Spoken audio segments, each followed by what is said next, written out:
Sebelum mendatanginya, tidak ada salahnya kita mengetahui dulu legenda Pulau Senua. Pulau cantik ini berada di Kabupaten Natuna, Provinsi Kepulauan Riau. Jadi kita bisa mengetahui asal-muasal, sejarah nama Senua.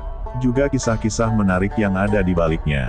Legenda Pulau Senua menceritakan sebuah penjelmaan dari seorang ibu yang sedang hamil. Namanya Mai Lama. Suaminya bernama Baitusen. Mereka adalah keluarga miskin yang memutuskan untuk merantau mengadu nasib. Merantau ke Pulau Bunguran, Baitusen dan Mai Lama memutuskan untuk merantau ke sebuah pulau bernama Bunguran. Dengan alasan, pulau tersebut memiliki banyak kekayaan laut, terutama siput dan karang. Awal-awal kehidupan keluarga kecil ini di Pulau Bunguran, Baitusen memilih nelayan sebagai penghidupannya. Seperti yang dilakukan warga yang tinggal di pulau tersebut pada umumnya. Baitusen, setiap hari, pergi ke laut mencari siput lolak. Sejenis kerang yang kulitnya bisa dijadikan perhiasan. Juga mencari kelekuk kulai, sejenis siput mutiara. Serta berbagai jenis kerang lokan. Sedangkan Mai Lama, istrinya, membantu dirinya membuka kulit kerang untuk dibuat perhiasan. Baitusen dan istri merasa nyaman dan betah tinggal di Pulau Bunguran ini. Apalagi para warga pulau menerima mereka dengan baik dan ramah. Sudah menganggap mereka seperti keluarga sendiri.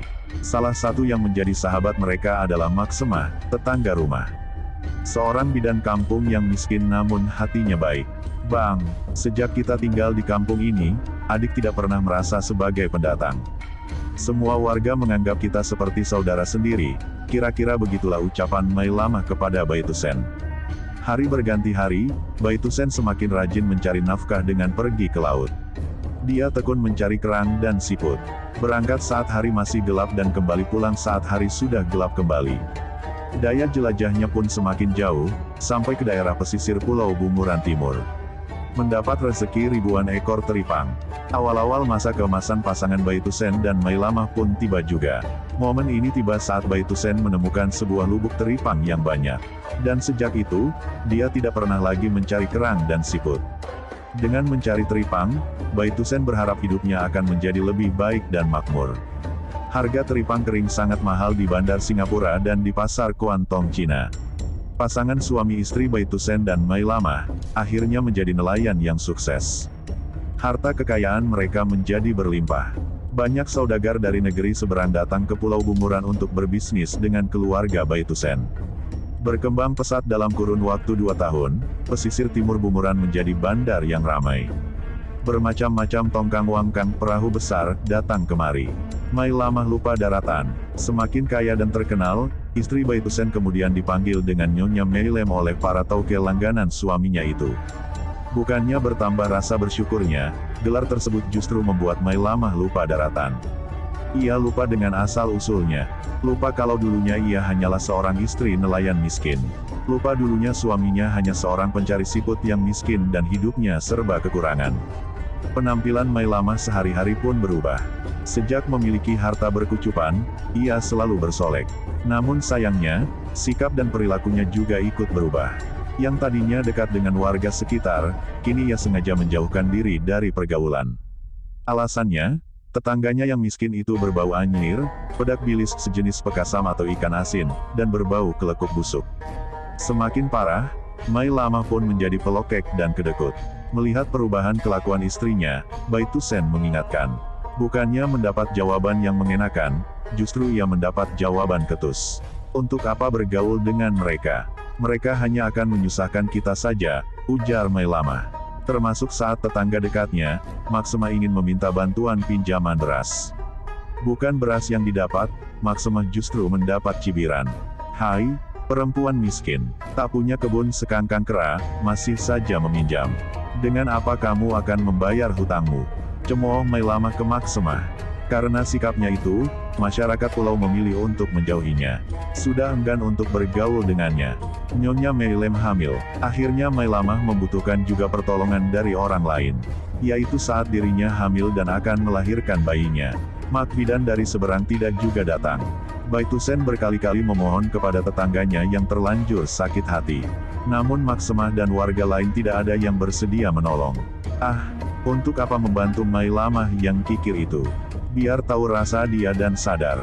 Budi baik dan hidup bertegur sapa itu jauh lebih berharga daripada harta yang melimpah, cetus Maksaya, seorang istri nelayan, tetangga Mailama. Melihat keadaan istrinya, Baitusen tidak tega. Ia bergegas mengajak Mailama mencari bidan di pulau seberang. Ia juga merasa malu, istrinya selalu menghina mereka para tetangga. Ayo adik, kita ke kampung seberang saja, ajak Baitusen. Abang, jangan lupa bawa peti emas perak kita. Jangan ditinggal, nanti dicuri orang. Bawa semua bang, pinta perempuan kikir itu kepada suaminya. Baitusen bersusah payah mengayuh perahu di tengah besarnya gelombang laut. Melawan arus laut yang kuat, banyak air laut masuk ke dalam perahu. Sehingga lama-kelamaan perahu semakin berat dan akhirnya tenggelam bersama peti emas dan perak.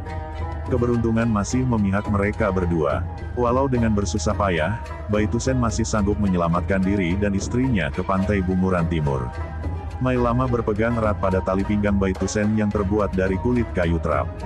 Namun keberuntungan tidak berlangsung lama. Bumi Bunguran sudah tidak sudi lagi menerima Mailama. Disertai hujan deras dan angin kencang serta petir yang menyambar-nyambar, tubuh Mailama menjelma menjadi batu besar dalam keadaan berbadan dua. Batu besar itu, lama-kelamaan, berubah wujud menjadi sebuah pulau. Warga setempat menyebut pulau tersebut dengan Sanua. Arti Sanua adalah satu tubuh berbadan dua. Emas dan perak yang masih melilit di tubuh Mailama, kemudian menjelma menjadi burung layang-layang putih. Kita mengenalnya dengan burung walet. Sampai saat ini Pulau Senua di Kabupaten Natuna terkenal sebagai Pulau Sarang Burung Layang-Layang Putih. Pesan moral, kisah legenda Pulau Senua ini memiliki pesan moral yang bisa kita ambil sebagai pelajaran. Bisa menjadi pedoman dalam kehidupan kita sehari-hari. Bagaimana seseorang yang tadinya miskin kemudian menjadi kaya raya. Sifatnya kemudian berubah menjadi sombong dan kikir, tidak mau menolong orang lain lagi. Dengan kata lain, tidak bersyukur akan nikmat dari Tuhan. Sekian legenda Pulau dari Senua Natuna, jangan lupa komen di bawah.